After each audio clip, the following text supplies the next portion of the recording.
You hear coaches and directors talk about not coaching from the parent sideline all the time. Often it's about it not being beneficial for the players, which it's not. And I'm not going to rehash all the reasons why. I want to talk about another reason why constant yelling and coaching from the parent sideline is not ideal. And it's before the other parents on the sideline with you.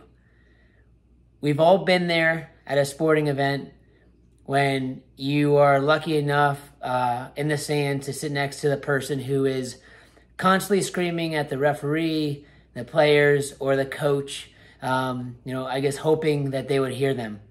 And it can ruin your experience at the game. This is the same when a parent, heads to the field, puts down their chair on the sideline, excited to sit there and just watch their child play, and then is unfortunate enough to sit next to someone who the entire game is just screaming and barking instructions at players or yelling at the referee or anything in there. It really can ruin the experience. And of course, people can say what they want, and you're able to do that. But I do think when we go to the field, there should be this sense of community that when we're there, we're trying our best to make it a great environment for everybody who is there watching that game. And obviously the players and the teams competing and the coaches and the referee. But I think this also has a lot to do with just being courteous with the parents or grandparents and other children just sitting beside you at the game.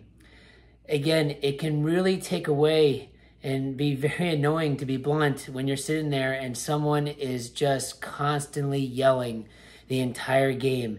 Even if it's at their own kid, sometimes, it's at other players, which should never happen, and obviously at the referee. You've come to the game, you're just excited to watch, sit there, and, instead of just being able to enjoy it, you just have this constant barking in your ear. Obviously you can get up and move away from the field if it's bothering you, but nobody should have to do that. You should be able to sit on the sideline and watch your child's game in peace. Outside of the cheering and clapping and excitement, that's really all we should really hear.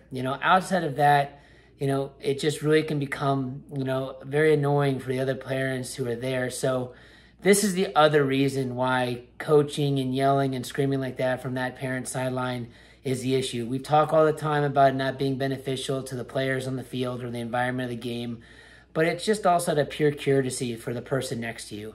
So when you go to the game, just remember that. Again, you don't want to be the person who's standing there screaming, yelling the entire time and ruining the experience for the other parents, grandparents, friends, and family who are watching the game.